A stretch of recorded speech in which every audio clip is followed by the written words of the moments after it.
जरा जोरदार तालियां पी के धुत। व्यंग का वो सशक्त हस्ताक्षर, वो तेवर जो हास्य जब अपने विशद आनंद से उठकर प्रयोजन निष्ठ होता है तो वो व्यंग का मार्ग पकड़ता है। पी के धुत आमंत्रित करता हूं आपकी जोरदार तालियों के साथ। शुरू करें? अरे तो ताली आली बजाओ। अब बताओ, पी के धुत को 20 रस की कविता से उठा रहे हैं। सच बता रहे हैं, बड़ा अच्छा कवि सम्मेलन चल रहा है। बैठ जाओ भाई साहब, बैठ जाओ। अब वो कवि सम्मेलन में चलता रहता है, लोग इधर से उधर, उधर से इधर आते जाते रहते हैं। वो साहब क्या हुआ, एक बार एक कवि सम्मेलन में एक साहब इधर से उधर, उधर से इधर। मैंने पूछ लिया चैन नहीं है? बोले चैन तो है लेकिन खुल नहीं रही है। अच्छा, मैं तो घबरा रहा था कि मैं कविता कहां से शुरू करूं। मंत्री जी बैठे थे, बेचारे मंत्री जी चले गए। अब उन्होंने सच बता, बैठ जाओ भाई, बस थोड़ा मैं नेताओं से घबराता हूं। और दूसरी चीज क्या है, यहाँ पुलिस भी बड़ी लगी हुई है, तमाम सारे हमारे सिपाही लगे, दरोगा जी हैं, इंस्पेक्टर साहब हैं। वो सब, एक सिपाही पहुंचा कप्तान साहब के पास, बोले साहब छुट्टी चाहिए। बोले छुट्टी? बोले छुट्टी नहीं मिल सकती। बोले नहीं साहब छुट्टी चाहिए। बोले अच्छा, बोले एक सवाल का जवाब बता, छुट्टी तब मिलेगी। तो कप्तान साहब से उसने कहा, बोले पूछो। तो कप्तान साहब बोले ये बता कि कटप्पा को बाहुबली ने क्यों मारा? बाहुबली को कटप्पा ने क्यों मारा? तो सिपाही बोला हो सकता है साहब कि कटप्पा को छुट्टी न दी हो।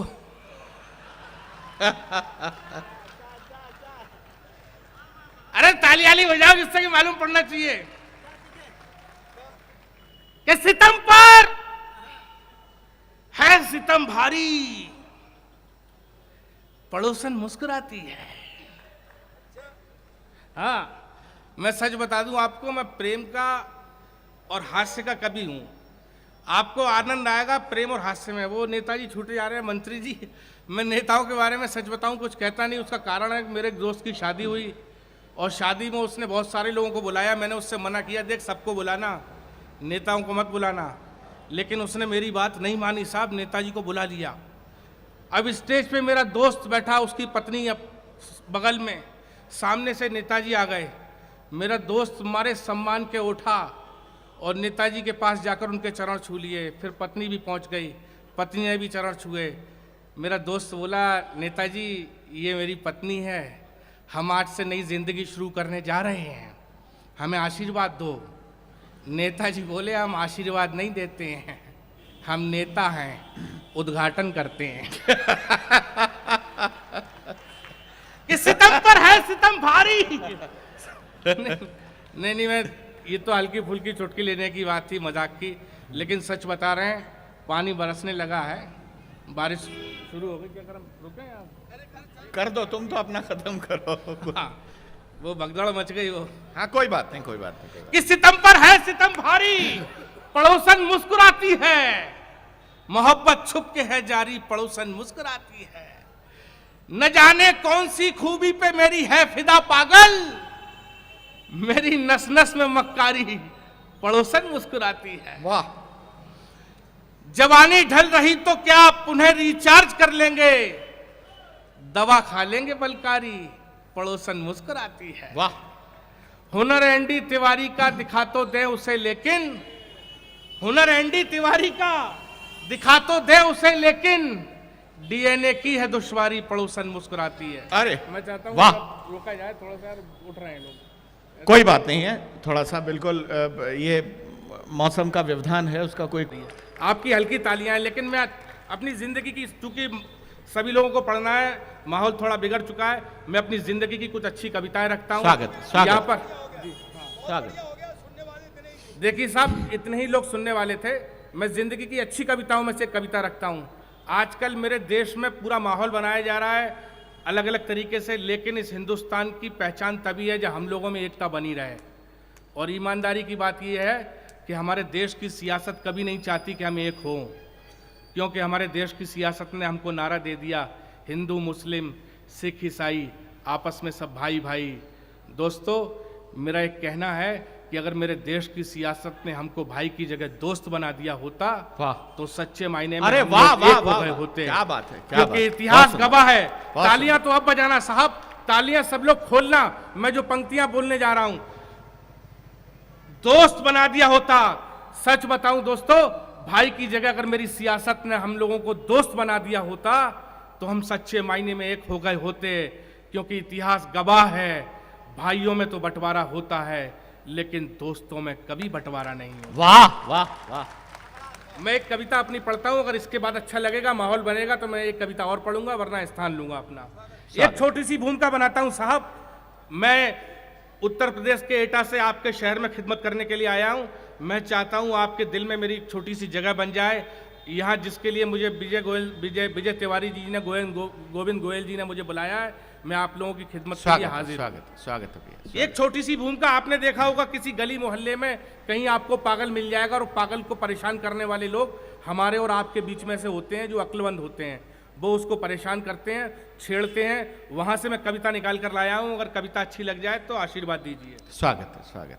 कि मेरे मेन चौराहे के पास, मेरे शहर के मेन चौराहे के पास, मैं चलते चलते रुक गया नायास। नजर घुमाई तो देखा फुटपाथ पर एक पागल सा आदमी खड़ा था, जो लगभग मुझसे 10 वर्ष बड़ा था। कपड़े फटे पुराने और बाल भी बड़े थे। कुछ लोग उसे घेरे हुए खड़े थे। भाई साहब, मेरे शहर के मेन चौराहे के पास मैं चलते चलते रुक गया अनायास। नजर घुमाई तो देखा फुटपाथ पर एक पागल सा आदमी खड़ा था, जो लगभग मुझसे 10 वर्ष बड़ा था। कपड़े फटे पुराने और बाल भी बड़े थे।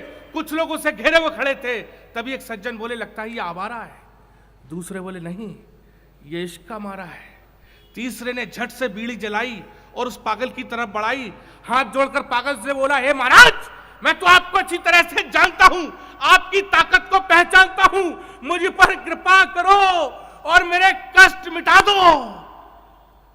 एक आध सट्टे का नंबर ही बता दो कि मुझ पर कृपा करो और मेरे कष्ट मिटा दो। एक आध सट्टे का नंबर ही बता दो।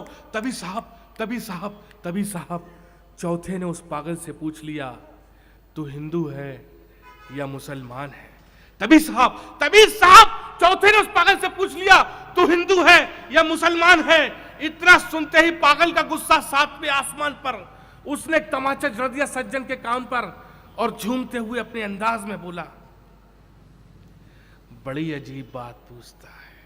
वाह, बड़ी अजीब बात पूछता है, बड़ी अजीब बात पूछता है, बड़ी अजीब बात पूछता है। एक पागल से उसकी जात पूछता। हाय हाय, क्या बात है, क्या बात है। वाह, तालियां तो संभाल के रखना दोस्तों। क्या बात कि बड़ी अजीब बात पूछता है, बड़ी अजीब बात पूछता है, बड़ी अजीब बात पूछता है। एक पागल से उसकी जात पूछता है, उसका धर्म पूछता है, धर्म का मर्म पूछता है। अरे तू सवाल बड़ा ही गर्म पूछता है। किसी पागल की कोई जात कोई धर्म नहीं होता। हम पागलों के यहाँ कभी अधर्म नहीं होता। हम पागल किसी अबला के साथ बलात्कार नहीं करते। हम कभी बच्चों पर अत्याचार नहीं करते। हमने कभी मस्जिद और मंदिर नहीं तोड़े। हमने जाकर किसी शहर में बम नहीं फोड़े। बहुत अच्छे, हम कभी आवाज में आग नहीं लगाते हैं। वाह, वाह, वाह। हम कभी आदमी को आदमी से नहीं लड़ाते हैं। वाह। हमें क्या पता हम हिंदू हैं या मुसलमान हैं, लेकिन आपसे अच्छे इंसान हैं। हाय हाय, लेकिन आपसे भाई वाह वाह, पीके, क्या बात है, क्या बात है, क्या बात। वाह वाह, बहुत सुंदर। एक और सुनानी है। सुनाओ सुनाओ सुनाओ। तो स्वागत है। ताली वाली ढंकी बजाओ। सच बात बताओ कि ये कविता तो मैंने ऐसी सुना दी थी आपको। वैसे तो मैं आपको हंसाने के लिए आया था। सच्ची बात बता रहा हूं। एक अनुरोध करूंगा मैं अपने भाइयों से, अगर आप आगे आके बैठ जाएंगे तो कवि की शक्ति दुगनी हो जाएगी। मैं आपसे अनुरोध करता हूं, कृपया एक बार आप पधार जाएं। प्रधान, स्वागत है आपका। आ जाओ आ जाओ। वो साहब, बहुत देर से लोगों से कहा जा रहा था कि तशरीफ रखिए, तशरीफ रखिए। सारे लोग बैठ गए, एक खड़ा ही रहा। मैंने पूछ लिया, आप तशरीफ नहीं रख रहे हो? बोले, हम नहीं रख सकते, हमारी तशरीफ में फोड़ा है। वो क्या के, मैं सच बता रहा हूं, मैं प्रेम का और आनंद का कवि हूं। वो मेरी जब पहली बार शादी हुई थी उसकी कविता सुनाना चाहता हूं। स्वागत है, स्वागत। हाँ, पहली बार ही हुई, उसके बाद हिम्मत ही नहीं पड़ी। वैसा आप देखिए, आनंद लीजिए।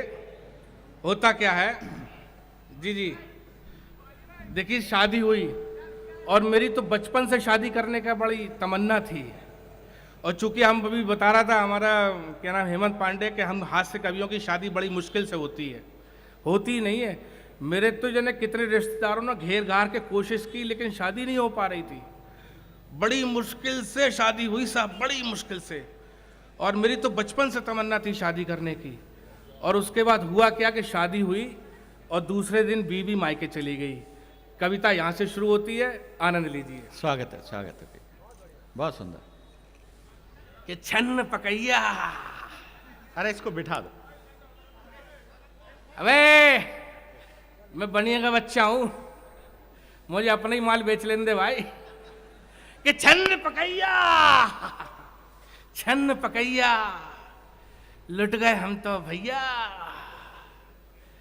पेच लड़ाने से पहले ही टूट गई कनकैया। कनकैया समझते हैं ना, पतंग।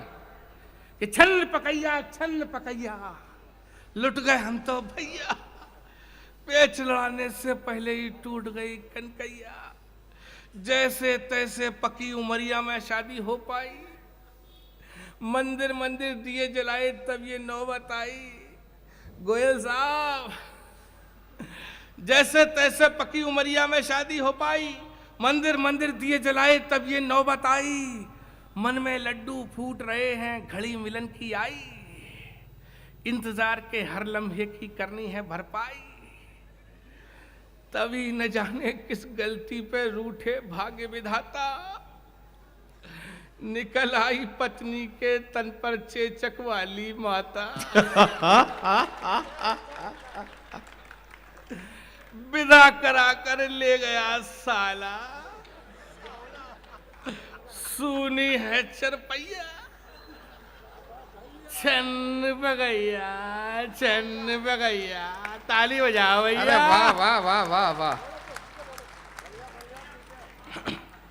अच्छा अच्छा, कविता भी सही मेरे बस की बात नहीं है। प्रताप भैया बैठे मेरे से बोले पी के ही कविता विता छोड़। मैंने कहा फिर भाई साहब? बोले तू आगरा, तेरी नौकरी लगवा दूं।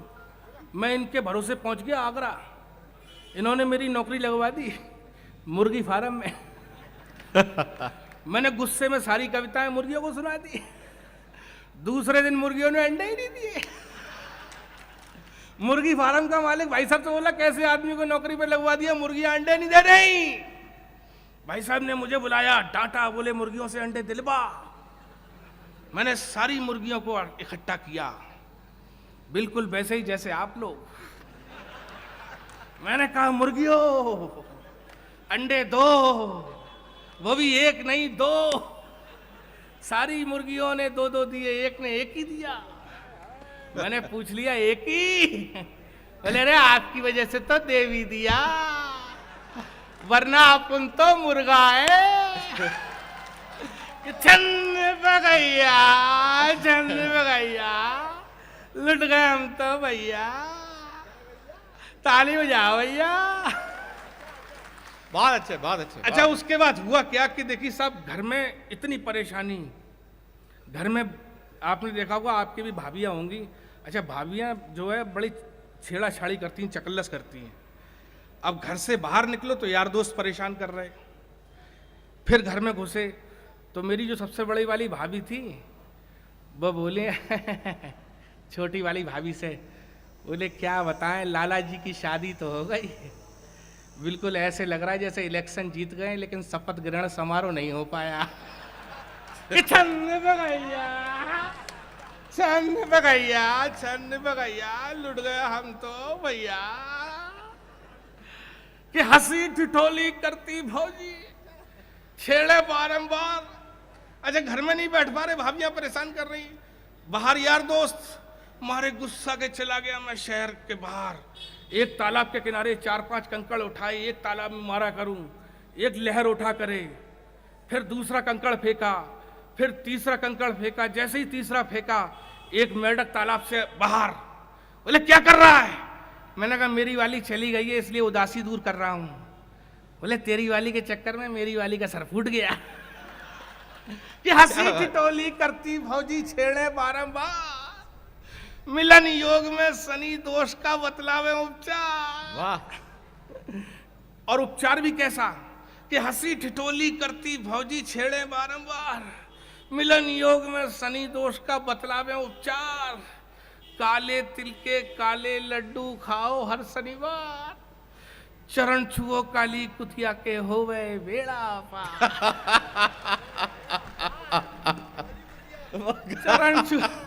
चरण छुओ काली कुतिया के होवे बेड़ा पार। दिन भर करे चकल्लस भौजी हंस हंस मारे ठट्ठा, मस्त कुलाचे भरते भैया हम उल्लू के पट्ठा। कोई न समझे व्यथा हमारी, काटे लाल ततैया, छन्न पकैया। ताली बजाओ भैया। भाई बाहर अच्छे पीके। अच्छा, इसके बाद मेरा सब्र जवाब दे गया। मैंने कहा यार 15 दिन हो गए अभी तक आई नहीं, ये देवी वाली माता गई कि नहीं गई? अच्छा, मैं सच बता रहा हूँ, मेरी ये कविता किसी न किसी दिन कोर्स में बच्चों को पढ़ाई जाएगी और अध्यापक बच्चों से कहेंगे बताओ बच्चों इस कविता से क्या प्रेरणा मिलती है। तो बच्चे बस यही जवाब देंगे कि बोले मास्टर साहब इस कविता से प्रेरणा मिलती है कि चेचक के टीके बचपन में ही लगवा लेना चाहिए। ये बांध सब्र का टूट गया, हम जा पहुंचे ससुराल। बांध सब्र का टूट गया, हम जा पहुंचे ससुराल। चिपक चिपक कर साली पूछे जीजा जी का हाल। बार बार जाने क्यों मन में आवे एक ख्याल, वेटिंग टिकट का चक्कर छोड़ो सेवा ले तत्काल।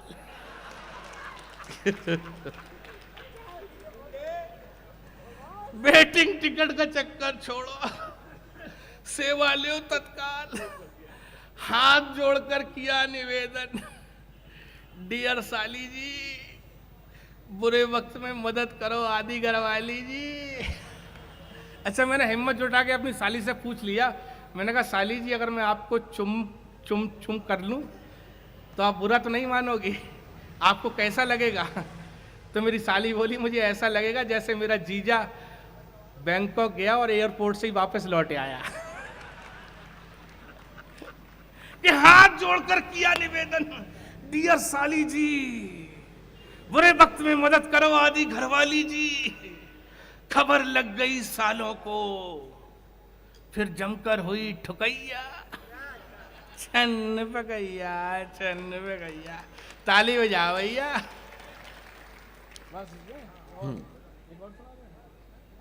अच्छा भाई, अरे